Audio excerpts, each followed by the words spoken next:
আসসালামু আলাইকুম। আমি doctor Tauhidul Islam, consultant for the Tauhid ultrasonography, Jhautala, Cumilla. আমাদের তৌহিদ আল্ট্রাসোনোগ্রাফিতে প্রায় সকল ধরনের আল্ট্রাসোনোগ্রামই হয়ে থাকে। আল্ট্রাসোনোগ্রাম যত প্রকারের আছে সবগুলোই হয়ে থাকে। আমাদের অনেকে মনে করেন যে আল্ট্রাসোনোগ্রাম শুধুমাত্র পেটের আল্ট্রাসোনোগ্রাম হয়ে থাকে অথবা প্রেগন্যান্সি আল্ট্রাসোনোগ্রাম হয়ে থাকে।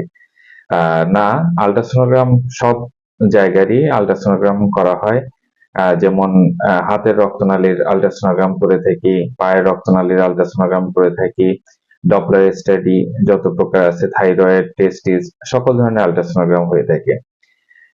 একটা গুরুত্বপূর্ণ আল্ট্রাসোনোগ্রাম সেটা হচ্ছে হাই রেজুলেশন আল্ট্রাসোনোগ্রাম, আমরা যেটাকে বলে থাকি, সেটাও আমাদের এখানে হয়ে থাকে। তো এই যে ছোট্ট বাবুটা, নাইম, সে আসছে হচ্ছে দেবিদ্বার থেকে তার আম্মুর সাথে।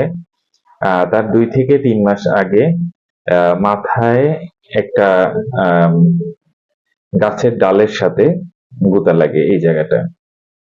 লাগার পরে সে পল্লী চিকিৎসক এর কাছ থেকে, ওষুধের ফার্মেসি থেকে, বিভিন্ন জায়গা থেকে ওষুধ নিয়ে ওর আম্মু ওকে খাওয়াইছে।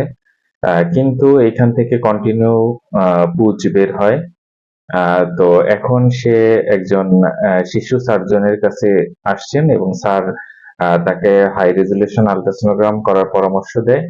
তো আমরা যখন আল্ট্রাসোনোগ্রাম করি তখন একটু দেখা দাও, এই যে ছোট্ট একটা মাথার যে চামড়াটা, এই মাথার চামড়ার ভিতরে ছোট্ট একটা ফরেন বডি, অর্থাৎ ওই যে সে যে ডালের সাথে গুতা লাগছে, ওই ডালের কিছু অংশ এখানে রয়ে গেছে। ওই রয়ে যাওয়ার কারণেই মূলত তার এই ঘাটা ভালো হচ্ছে না এবং এটা থেকে কন্টিনিউ পুজ বের হয়। এবং যতই ওষুধ খাচ্ছে না কেন কোনোভাবেই ভালো হচ্ছে না, জায়গাটা চাপ দিলে ব্যথা করে এবং এটা থেকে পুজ বের হয়।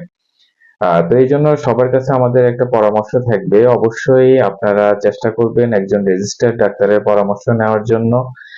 তাহলে আপনার সমস্যার সমাধান খুব দ্রুত হয়ে যাবে।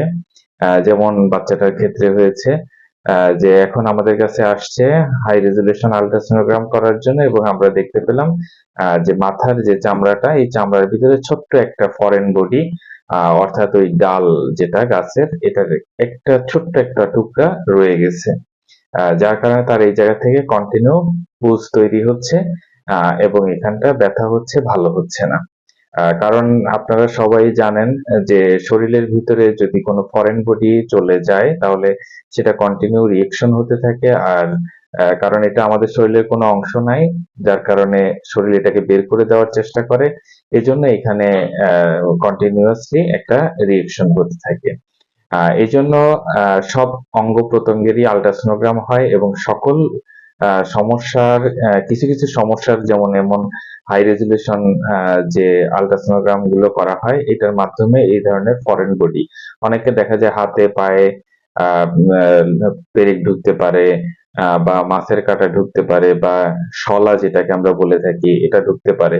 তো সেক্ষেত্রে অবশ্যই হাই রেজুলেশন আল্ট্রাসোনোগ্রাম করলে এটা আসলে জানা যাবে যে আসলে এমন কোনো ফরেন বডি শরীরে আছে কিনা। তাহলে আপনি দ্রুত চিকিৎসার মাধ্যমে আপনি সুস্থ হতে পারবেন। ধন্যবাদ।